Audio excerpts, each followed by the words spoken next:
Do you want to be able to afford the best players and open the best packs in FC24? Go to u7buy.com to buy your EA FC24 coins. It's more economic than buying FC points and just as reliable. They already offer some of the best prices out there, but you can get an additional 6% off using promo code Eli at checkout. Alright guys, welcome back to the channel. We're going to be going over Antonio Conte's 3-4-2-1 Chelsea tactics that he used to win the Premier League and play some of the most beautiful football the Prem has seen before the Liverpools and the Man Cities really kind of kicked it into gear, and the Arsenals now. It was 3-4-2-1. It was Chelsea. It was Conte. He kind of brought out this system, this 5 at the back system that he's known for. It's an amazing formation. It's very good at attacking, defending, all of the above. It's let me kind of go over everything with you guys really quickly. So you have your back pair of 3, right? Your 3 center backs, but then you also have your full backs that play as right mid, left mid, so they play as quote unquote flying full backs. You have your 2 box to box center mids, and then you have your right forward and your left forward that do drop deep and make you defend in a 5-4-1, so it gives a lot of defensive stability. But attacking wise, you have basically three strikers. The right forward and left forward, they almost act like, yeah, they act like forwards, literally like almost like strikers, like cut inside wingers. This was honestly, the main striker was it was Diego Costa, if I'm not mistaken, and then Hazard on one side, and it could have been Pedro on the other side.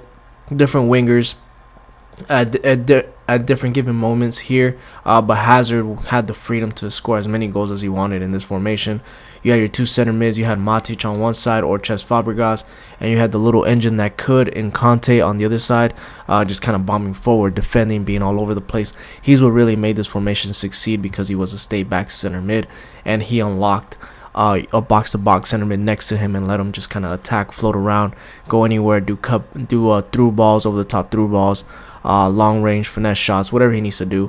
The fullbacks gave this formation a lot of life, because it would attack and defend. They would be able to do cutbacks. They would be able to do crosses, whip crosses, a little bit of everything. They just literally spread your opponent's defense apart, and what caused problems was the fact that the right back and then the left back didn't know who to mark, either the forward or the left mid or right mid. On this side, same thing, the left mid or the left forward. They kind of had to choose which one they were going to try to defend, so at all times they were outnumbered 2v1. That's what made this formation so good. And then having ball-playing center backs, as in David Luiz and Rudiger, Azpilicueta, they were all ball-playing center backs. They can literally do through balls, cross the field from one side to the other side, all that good stuff. Especially with like David Luiz, for example, because he kind of drift into the midfield area and act like a quote-unquote CDM at any given moment. But let's get into the actual tactics. And yeah, we'll go through this. So everything is as follows. This is on old gen, balance 37 width, 57 depth on old gen. New gen, I'll recommend going to 40 and 60 here. That's it. Everything else leave as is. I had to switch it up a little bit. I didn't want to make it too original to his actual tactics, because if I did that, then you'll get caught on either cutbacks or you'll get caught on dropping back, because honestly he will play more of a drop back system. He wouldn't really press, he'll just drop back deep, and you don't really want to do that, not in this game. So I had to mix it up a little bit, so a little bit of authentic tactics and a little bit of EAFC tactics kind of combined into one. So 37, 57, old gen, new gen, 40, 60. That's the only thing you should change there. Slow build up on both consoles, only because whenever you are building up, you don't want your right mid and your left mid and your 2 center mids to go too far away from you, especially when you have the direct passing tactic. You want them to kind of come to you, show to you, play passes, possession-based soccer, whenever, or football, whatever you want to call it, whenever you're building up from the back, and allowing your center backs to kind of go a little bit more forward, carrying the ball like David Luiz would. Direct passing, you know, for those cutbacks, and just to get some movement going with your 3 strikers. With 47, I experimented with a lot of different widths, but it wouldn't work the way I wanted it to work. So 47 is just nice and compact, and then it gets the left forward and the right forward engaged with the main striker at all given moments. Players in the box only 5. You don't want to get caught on any counterattacks, so leave it at 5. Corners and free kicks 1 and 1, or you could do whatever you want on here. I don't recommend changing anything here. Just kind of do whatever you want. Players on who you need where. Meta center backs will get 1 ball playing center back right in the middle. So for me, I have Saliba in the middle. He can do long ball passes, quick ground passes, whatever he needs to do. And then I also have 2 ball playing center backs next to them. You don't have to play super ball playing center backs if you don't want to. You can kind of get away with a Van Dijk and a Blanc still if you want to do that. But I do recommend having a Saliba on there. Maybe one of the center backs you can make into a quote-unquote fullback, kind of like how he would in real life. He'll have Azpilicueta here, so he was a fullback and he kind of went in and played as a center back. So you could play like a Kyle Walker here, Kai Havertz, Ashley Cole, somebody like that. They can play center back as well, and then you have your 2 center backs next to them. Just make sure you get your best defensive center back as your middle center back. That's what I suggest to do to help you prevent from getting caught on counterattacks and to help you defend a little bit better. 2 center mids are very, very important. Have 1 center mid that's a high work rate, or that's just very good at attacking and defending. Somebody like, if they're a medium work rate like a Modric, at least they're good at doing both. You can get away with a Bellingham, Putellas really good. You can get away with what's the one that I'm looking for? Sawa and Bruno Fernandes. Either or, they can play really good right here. And then on the right, center mid, try to put a CDM if you can, like a medium high work rated player. Patrick Vieira will be perfect for this role. Conte will be good as well. Hullet will be really good here too. Somebody that's like that, that's more defensively stable and capable to just hold the back line down if he has to. So he'll be like the last line of defense before they get to your actual defense. So make sure that they're very good tanky player. When he gets the ball, just recycle and pass it around. You don't need to dribble with him. Your right mid and your left mid, you can get away with playing a fullback here like I do, like Kai Havertz, and a high work rated winger like Gabriel Martinelli for me. So that's what you have to keep in mind. If you're going to put a fullback, make sure that they have high defensive stats or a high work rate. The winger as well. If they don't have good defensive stats, then just put a high work rated player on this side. That's what will get you going. That's what will make this formation tick, and that's what will help you defend in a 5-4-1. Your right forward and your left forward, you can kind of put whoever you want there. You can put strikers, you can put wingers. I have a ball player, like a playmaker. I have Odegaard. He can kind of dribble, incisive pass, Trivelas, reverse elasticos around players. He's kind of like my go-to playmaker, my number 10. And then Kelly Smith is just good at finishing the ball.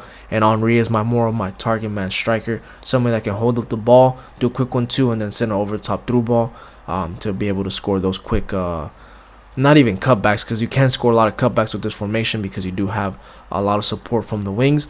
But you're going to be able to go 1v1 versus the goalie and then just do a little ball roll and then just shoot, and then you'll be able to score. Yeah. So let's get into the instructions. Goalie comes across a sweeper keeper. All 3 center backs are stay back while attacking. That is it. You don't need to do anything. I experimented with overlap, join the attack. It just won't work that good in this formation. Not for what we're trying to get accomplished today. Your left center mid is stay back while attacking. Stay on the edge of the box, cover center. They will still go a little bit forward because of the direct passing tactic with the stay on the edge of the box. They just won't go all the way into the box, so you don't get caught on counterattacks that easy. Your right center mid, same exact thing. Stay back, stay on the edge of the box, cover center. But if they're a medium-high work-rated player, then they'll just stay more back by default just because that's their work rates. Right mid, come back on defense for the 5-4-1. Stay on the edge of the box so they don't always go into the box. So that way they're ready for Trivelas, finesse shots outside of the box. Or they can do quick 1-2s with their right forward or the right center mid, vice versa on the other side. So you can do quick tiki-taka play, pass it between each other. Stay wide, so they stay wide and they don't interfere with the actual right forward or left forward, so they don't bump into each other when they're making the runs. That way, one is just wide and one is just more neutral, more in the half space, which will be your right forward or your left forward. Also, think about it like this. If I'm inside the box and I have either Martinelli or Kelly Smith to shoot, I would rather Kelly Smith shoot because she has better shooting stats. Think about it like that. Kai Havertz on the other side, I'd rather have Odegaard shoot instead of Kai Havertz if they're both in the box, and I don't want them to interfere when they're making runs together, if that makes sense. And then I have come short so they don't run away, so they do give some support at all times. They'll give support to the right back or the left back, or the right center back, left center back, the right center mid, left center mid, or the right forward, left forward. They're just always that supportive player, so you can do quick 1-2s with that player. Your left mid, same exact thing. Come back on defense, stay on the edge of the box, stay wide, come short for that exact same reasoning as the other one. Your left forward will be come back on defense, that is it, so you can defend in a 5-4-1. So they will be right in front of your left mid. So your left mid will drop deep and be like a left wing back, and then your left forward will drop deep and be like a left mid defending in a 5-4-1. Same thing on the other side. So your right forward will be come back on defense, same exact reasoning. Everything else leave on default, let the direct passing to do the work for you. And then your main striker is going to be stay central target player, that is it.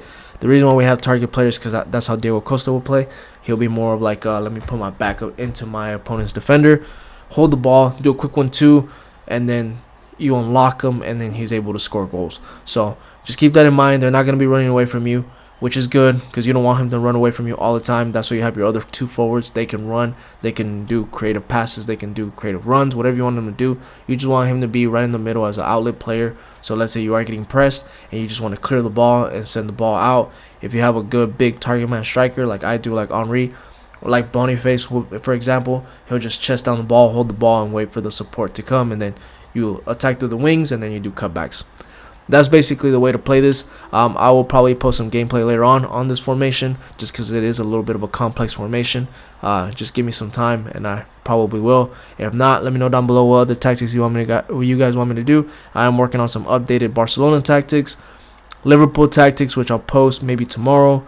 And I am working on some more meta tactics as well. I'm just gonna start bumping out all these tactics that I've been creating. I just haven't had time to sit here and record. So yeah, hit that like and hit that subscribe button. That way it buys me more time so I can actually post these videos for you guys. But yeah, I'll catch you guys on the next one. Peace.